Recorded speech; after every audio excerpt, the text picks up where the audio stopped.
कक्षा 12वीं में आने वाले जो महत्वपूर्ण प्रश्न हैं, जिनमें से प्रश्न नंबर 11 से व्याकरण शुरू होता है और पहला ही प्रश्न पूछता है कि निम्न शब्द युग्मों के सही अर्थ बताइए। यदि आप इन शब्द युग्मों पे ध्यान दोगे ना तो बहुत सूक्ष्म अंतर होता है, लेकिन इनका अर्थ अलग अलग होगा। यानी शब्द को यदि हम ध्यान से उच्चारण करें, जैसे अनल अनिल, तो इनमें बहुत सूक्ष्म अंतर दिखाई दे रहा है। जैसे अनल मीन्स क्या होता है? आग। अनल मीन्स आग, लेकिन अनिल मीन्स क्या होगा?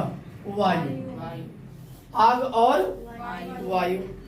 ऐसे यदि हम अम्बुज, ध्यान देना, जो जब आए और अम्बुद दो आए, तो जब भी दो दिखाई दे तो समझ लेना बादल का पर्यायवाची शब्द है, यानी इसका अर्थ बादल होगा। और जो दिखाई दे तो समझ लेना कमल का पर्यायवाची है, यानी उसका अर्थ कमल दिखाई देगा। यानी यहाँ पे क्या हो जाएगा? कमल, और दूसरा क्या हो जाएगा? बादल। कमल और बादल। क्या है? अंश, और दूसरा क्या है? अंश। ये सौ बड़ा सौ है और यहाँ छोटा सौ है। अंतर मात्र इतना है, बाकी कोई अंतर नहीं है। लेकिन इस अंश का अर्थ होता है बेटा कंधा। क्या होता है? कंधा। यानी इस अंश की बात कर रहा है। और एक अंश का अर्थ होता है बेटा कंधा, और दूसरे अंश का अर्थ क्या होता है? हिस्सा। नहीं कहते हैं जो जिसके अंश में हो वो अपना ले ले। जैसे जब हम भगवान को अर्पण देते हैं तो क्या करते हैं? जब अनाज बनाते हैं तो कहते हैं अग्निदेव को अंश दे दो, तो अग्निदेव का जो हिस्सा है वो निकाल के हम उनके ऊपर चढ़ा देते हैं। तो अंश मतलब हुआ हिस्सा, और एक अंश का अर्थ क्या हो गया? कंधा। अगला शब्द है बेटा अंश और अंशु। क्या है? अंश और अंशु। तो अंश, ये एक अंश का अर्थ बेटा भाग्य भी होता है। भाग्य या हिस्सा, यही अंश है ना। अंशु का मतलब होता है बेटा किरण, यानी रोशनी जो आती है उसी को हम लोग बोलते हैं अंशु। यानी अंशु का अर्थ क्या हो जाएगा? किरण। कोई डाउट क्या था? मेघ और मेध। एक मेघ का अर्थ तो बादल है। क्या है? बादल। तो एक मेघ का अर्थ बेटा बादल है, तो मेध का अर्थ क्या होगा? यज्ञ। मेध का अर्थ यज्ञ। यानी शब्दों का उच्चारण अगर ध्यान से हम करेंगे तो उच्चारण में बहुत माइनर सा परिवर्तित नजर आ रहा है या डिफरेंस नजर आ रहा है, लेकिन उनके अर्थ बिल्कुल क्या है? अलग अलग है। कोई दिक्कत? तो यहाँ तक समझ में आ गया। यानी अनल का अर्थ बेटा आग, लेकिन अनिल का अर्थ वायु। अम्बुज का अर्थ कमल, और अम्बुद का अर्थ, यानी दो दिखाई देगा तो बादल, और जो दिखाई दिया तो अंश का अर्थ बेटा कंधा, और इस अंश यानी बड़ा सौ है तो हिस्सा होता है। क्या होता है? हिस्सा या भाग। ठीक। इस अंश का अर्थ वही हिस्सा या भाग, लेकिन अंशु का अर्थ किरण। ये सब ऑप्शन में बेटा 4 ऑप्शन देगा, उनमें से एक ऑप्शन पे लिखा रहेगा, वही आपको टिक करना है। और जितना भी बोर्ड पे लिखा है बेटा, ये सब बोर्ड परीक्षा का सबसे फेमस क्वेश्चन है, यानी कई बार मल्टीपल टाइम पूछा हुआ क्वेश्चन है, तो ध्यान रहे दिमाग में। एक मेघ का अर्थ बेटा बादल, तो दूसरे मेघ का अर्थ यज्ञ। कोई कंफ्यूजन? क्लियर है? कर लोगे? अब ध्यान दो बेटा, हर। हर का अर्थ क्या होगा? नारा सुने ना, हर हर महादेव। तो हर का नाम किसके लिए है? महादेव, शंकर जी। तो हर हर महादेव शंकर जी, और हरि मीन्स विष्णु। पढ़े हो ना? हर हर महादेव, तो वह क्या हो गए? शंकर जी। और हरि कौन हो गए? विष्णु जी। द्रव और द्रव्य। द्रव मतलब जानते हो बेटा एक लिक्विड पदार्थ होता है, यानी तरल पदार्थ। द्रव का मतलब क्या है? तरल पदार्थ। जैसे आपका दूध हो गया, ठीक है, पानी हो गया, ठीक, ऑयल हो गया, ये सब क्या है? तरल पदार्थ है। लेकिन द्रव्य नहीं कहते लोग कितना द्रव्य गाड़ के रखे हैं जमीन में, तो द्रव्य का अर्थ बेटा धन से है, संपत्ति से है। तो द्रव्य का अर्थ क्या होगा? धन। तरुणी, तरणी। तरुणी बेटा एक अर्थ होता है युवती का, यानी कन्या का। युवती, युवती। तरड़ी यानी तरड़ी पार करना, तो पार करने का काम कौन करता है? नाव। इसका अर्थ क्या हो जाएगा? नाव। जैसे आप नदी के किनारे जाते हो तो कहते हो ना कि हमको उस पार जाना है, तड़ी पार जाना है, यानी तरड़ी शब्द से ही है वो, तो तरड़ी का अर्थ हो गया नाव। कुल दो चीजें है बेटा, एक कुल मतलब जो छोटा हो, इसका अर्थ होता है वंश, यानी किस कुल में जन्म लिए, तो वंश हो गया। और एक कुल मतलब होता है बेटा किनारा। क्या होता है? किनारा। उच्चारण में बिल्कुल समानार्थी दिख रहे हैं, लग रहा है कि हम समान उच्चारण कर रहे हैं, लेकिन दोनों समय अर्थ दोनों के लिए अलग अलग है। बात समझ में आ रही है? दूसरा चीज बेटा ध्यान दो, अन्न। अन्न मतलब क्या होता है? अनाज। और अन्य मीन्स दूसरा। नहीं कहते हैं कि ये अन्य लोगों के लिए है, यानी दूसरे लोगों के लिए है, और अन्न मतलब होता है अनाज। तो ऐसे प्रश्न बेटा 2 नंबर के आपके आएंगे, यानी 2 कोई भी लिख के इसमें से दे देगा और कहेगा निम्न में से सही अर्थ है। अब ऑप्शन 4 दिया रहेगा, उसी में से आपको लिख देगा। जैसे प्रश्न पूछता कैसे बेटा? प्रश्न ऐसे पूछता है कि मान लो इसमें से हम कोई भी एक चीज लिख दिए। मैंने लिख दिया मेघ और मेद, मेघ और मेद का सही अर्थ है, सही अर्थ है। अब यहां ऑप्शन देगा बेटा ए, क्या दे देगा? यज्ञ, और दूसरा दे देगा बादल, फिर ऑप्शन बी देगा कमल और बादल, फिर सी ऑप्शन दे देगा बादल और कमल, डी ऑप्शन दे देगा बेटा बादल और यज्ञ। तो ऑप्शन नंबर क्या सही होगा? बादल और कमल और बादल।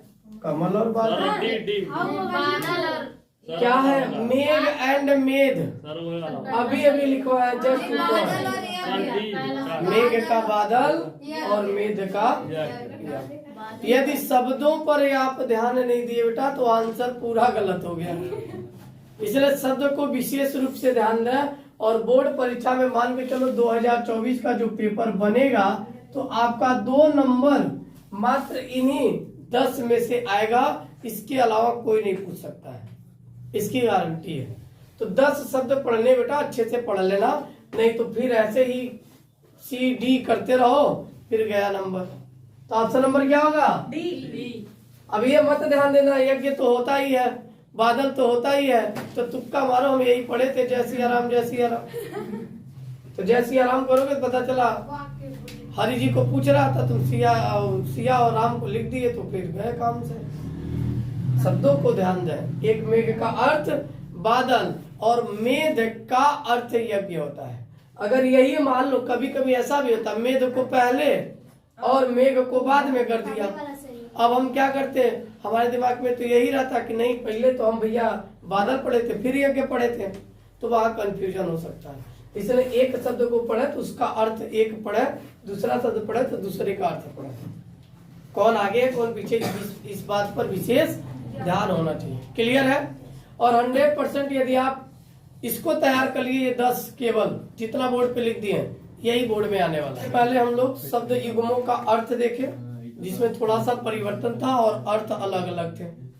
अब यहाँ ध्यान दो बेटा, एक आता अनेकार्थी शब्द यानी पर्यायवाची शब्द। प्रश्न लिख के आएगा कि निम्नलिखित शब्दों के अनेक यानी एक से अधिक अर्थ लिखिए, या 2 अर्थ लिखिए, या सीधे सीधे लिख देगा पर्यायवाची शब्द लिखिए। तो पर्यायवाची शब्द की यदि हम बात करें, जैसे अंबर, तो अंबर मीन्स क्या होता है? आकाश, यानी आकाश और वस्त्र इसके 2 पर्यायवाची हैं। ठीक है? और ये बोर्ड परीक्षा में बेटा 2014 से लेके 23 तक लगातार पूछा हुआ है, ऐसा कोई एग्जामिनेशन नहीं है जिसमें ये पूछा ना हो। तो ये प्रश्न बेहद इंपॉर्टेंट है, यानी अंबर का क्या होगा? आकाश और वस्त्र। यार जितना भी हमने लिखा है बेटा ये सब 2014 से लेके 23 तक आने वाली परीक्षाओं में यानी इम्पोर्टेंट है टोटल, जो बार बार रिपीटेड क्वेश्चन है, मल्टीपल टाइम रिपीटेड है, इसलिए बड़े ध्यान से पढ़ लेना जितना बोर्ड पे लिखा गया है। जैसे अर्क, अर्क का अर्थ होता है बेटा सूर्य या काढ़ा। काढ़ा जो आप पीने में प्रयोग करते हो जब सर्दी जुकाम हो जाता है। सूर्य देवता को जानते ही हो। और एक पौधे का नाम होता है आग, उसको भी हम अर्क बोलते हैं। क्या बोलते हैं? अर्क। कर, कर लगाया जाता था, पहले लोग कर लगाते थे ना, जैसे लगान के रूप में भी। लेकिन इसका एक और अर्थ होता है ओला, हाथ और किरण। ठीक। काल, काल का मतलब बेटा क्या होता है? समय। ठीक है, लोग कहते हैं ना ये मर गया बेचारा, इसका काल आ गया था। काल मतलब समय या अकाल या मृत्यु, ये तीनों किससे संबंधित है? काल से संबंधित है। अगर चपला की बात करें बेटा, तो चपला मतलब होता है लक्ष्मी या बिजली, या एक होता है चंचल स्त्री, जिसके अंदर बहुत ज्यादा चंचलता हो उसको लोग चपला चपला कहने लगते हैं, क्योंकि चपला का ही अर्थ क्या होता है? चंचल स्त्री। क्लियर है? हार, हार सब तो नाम सुने होंगे। एक हार, हार जाना, किसी युद्ध में लड़ रहा हो, हार गया मतलब पराजय हो गया। और दूसरा क्या होता है? एक हार, गले का हार, जो महिलाओं की शोभा को बढ़ा देता है और सबको पसंदीदा होता है। आधेतर महिलाओं और पुरुषों में झगड़ा इसी बात का होता है कि हार क्या ग्राम का होगा।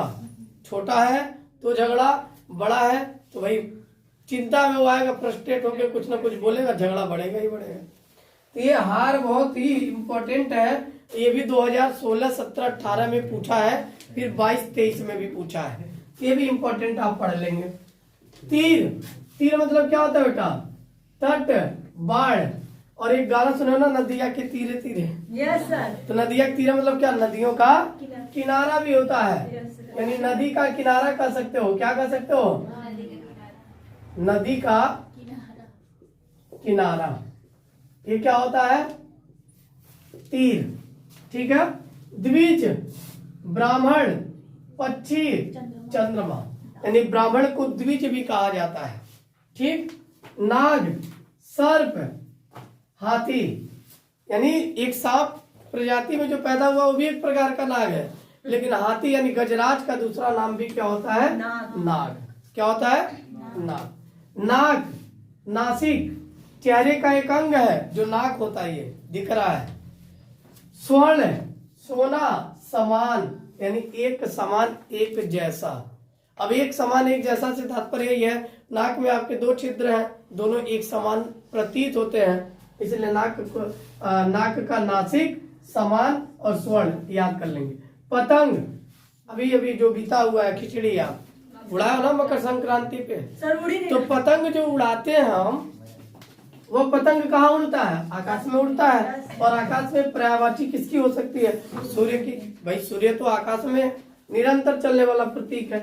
पक्षी भी आकाश में उड़ती है। एक होता है नौका, यानी पतंग में जैसे एक होता है ना नौका विहार। नौका विहार है ना आपके गोरखपुर में, तो नौका विहार है क्या? पानी के किनारे, तालाब के किनारे बना हुआ एक दृश्य है जहाँ पे लोग घूमने जाते हैं। तो नौकायन एक घूमने का पर्यटक होता है, उसी को हम लोग बोलते हैं क्या? नौका। यानी जहाँ पानी हो और पानी के बीचों बीच में कुछ चीजें बनाई गई हो, अगल बगल कुछ दृश्य दिखाया गया हो, जिसे देखने पे लोगों की भीड़ आती है। जैसे आपके गोरखपुर नौका विहार में भीड़ किसकी अधिक होती है? 2 व्हीलर बाइक की ज्यादा होती है। नहीं पयोधा है, पब्लिक पब्लिक की होती है, लेकिन पब्लिक में भी 2 व्हीलर और बाकी समझ सकते हो तुम लोग। पयोधर की बात करें तो पयोधर मीन्स होता है बेटा स्तन, बादल, नारियल। तो नारियल, बादल और स्तन जरूर याद कर लेंगे। पयोधर का मित्र, मित्र सभी लोग बनाते हैं। कहा गया एक सच्चा मित्र मिल जाए तो जिंदगी संवर जाती है, और झूठा मित्र मिल जाए तो जिंदगी बिखर जाती है। ठीक है, तो इसलिए कभी भी कोशिश करो मित्र बने तो सच्चा बने, सूर्य के जैसा बने। सूर्य क्या होता है? बारह महीना जिस रंग में दिखाई देते हैं उसी रंग में दिखाई देते हैं। फर्क वातावरण का होता है कि आपकी तरफ ठंड आ गया तो थोड़ी देरी से निकलेंगे, लेकिन निकलेंगे। तो मित्र आपका सच्चा रहेगा, भूला भटकेगा, साथ छोड़ देगा, लेकिन आएगा जरूर। तो सूर्य, सखा, दोस्त, ये सब किसके पर्यायवाची हैं? मित्र के। तो इतने पर्यायवाची में से बोर्ड परीक्षा में से 2 अंक अनिवार्य रूप से आएगा, और 2024 की परीक्षा में छपा हुआ जो है वो हमको 2 चीजें लग रहा है। एक द्विज जो 100% 2024 की बोर्ड परीक्षा में मिलेगा, पतंग मिल जाएगा, आपका ये अभी चपला मिल जाएगा, और कर 1 2 3 4, और एक चीज और याद कर लीजिएगा, अंबर। यानी 5 मिलेगा, 5 में से आपको कोई 2 लिखना होगा, 2 लिख के 2 नंबर पा जाओगे। बात समझ में आ गई? तो ये बेहद इंपॉर्टेंट है, इसको जरूर नोट कर लीजिए, याद कर लीजिए, तैयार कर लीजिए, और मार्केट में बिल्कुल नया है, फैला दीजिए। ठीक, क्योंकि 100% इसी में से आना है, बदलने वाला नहीं है। क्लियर? आगे बढ़ा जाए। नंबर 11 कुछ इसी तरीके से होगा। 11 का गौ कि अनेक शब्दों के एक शब्द लिखो, यानी बड़े बड़े शब्दों में, यानी कई शब्दों में मिला के एक वाक्य लिखा रहेगा, और उसको हमको एक शब्द में बताना होगा। जैसे जिसे कोई जीत न सके, यानी जिसे कोई जीत ही न सके उसको अजेय बोलते हैं। यानी ये अजेय है, इनका पराजय कभी संभव नहीं है। तो जिसे कोई जीत ही न सके उसे अजेय बोलेंगे। और सबसे फेमस क्वेश्चन बेटा यही है, 2024 के लिए भी इम्पोर्टेंट है, बोर्ड एग्जाम क्लास 12 के लिए 2024 में बेहद इम्पोर्टेंट प्रश्न है। जिसका कहीं भी अंत न हो उसको क्या बोलेंगे? अनंत। जिसका कभी भी अंत ना हो, या जिसका कोई समापन ना हो, उसको हम क्या बोलेंगे? अनंत। बहुत कम बोलने वाला, बहुत कम, यानी उसको भाषाओं का कम ज्ञान है। और जब भाषाओं का कम ज्ञान हो तो व्यक्ति तभी कम बोलता है, यानी उसको बोलते हैं अल्पभाषी। क्या बोलते हैं? अल्पभाषी। जैसे फॉर एग्जाम्पल आप चाइना में चले जाओ तो बहुत ज्यादा बोलोगे कि बहुत कम बोलोगे? कम बोलोगे, क्योंकि आपकी बातों को कोई सुनने और समझने वाला नहीं है। तो इसलिए आप वहाँ पे कम बोलोगे, क्योंकि आपको भाषा का ज्ञान नहीं है, यानी अल्पभाषी इसीलिए बोला जाता है, बहुत कम बोलने वाले को। क्लियर है? जिसका वर्णन न हो सके अवर्णनीय, जिसका वर्णन न हो सके उसको क्या बोलेंगे? अवर्णनीय। जानने की इच्छा रखने वाला जिज्ञासु, जानने की इच्छा रखने वाला जिज्ञासु। उपकार को न मानने वाला कृतघ्न। क्या बोलते हैं? यानी उपकार को न मानने वाले को बोलेंगे कृतघ्न। लेकिन एक प्रश्न और बन जाता है, उपकार को मानने वाला, उपकार को मानने वाला, इसको बोलते हैं कृतज्ञ। क्या बोलते हैं? कृतज्ञ। यानी अगर प्रश्न आ गया उपकार को मानने वाला तो कृतज्ञ, और उपकार को न मानने वाला तो कृतघ्न। क्या होगा? कृतघ्न। जो वंदना करने योग्य हो, वंदनीय, जो वंदना करने योग्य होता है उसी का तो वंदना पूजा करते हैं, यानी क्या होगा? वंदनीय। ईश्वर में विश्वास रखने वाला आस्तिक, ईश्वर में विश्वास रखने वाला, और ईश्वर में न विश्वास रखने वाला वह होगा नास्तिक। क्या होगा? नास्तिक। आशा से अधिक आशातीत। क्या होगा? आशातीत, मतलब आशा से अधिक उम्मीद रखने वाला, या आशा से अधिक होगा तो आशातीत। ये 2015 में पूछा था, फिर 23 में पूछा है, तो 24 में संभावना इसलिए लिखा गया है। क्लियर है? जिसकी उपमा ना दी जा सके अनुपम, जिसकी उपमा ना दी जा सके उसको क्या बोलेंगे? अनुपम या अनुपेय। क्या बोलेंगे? अनुपेय। तो ऐसे में यानी अनेक शब्दों के एक शब्द लिखने से महत्वपूर्ण रूप से आप याद रखिएगा, जिसे कोई जीत ना सके अजेय, जानने की इच्छा रखने वाला जिज्ञासु, उपकार को न मानने वाला कृतघ्न, ईश्वर में विश्वास रखने वाला आस्तिक, जिसकी उपमा ना दी जा सके अनुपम। इतना जरूर आप याद कर लेंगे। ये 100% बोर्ड एग्जाम 2024 के लिए बेहद महत्वपूर्ण है। अब इसे आप नोट कर लीजिए। समझ में आ गया? नोट कीजिए।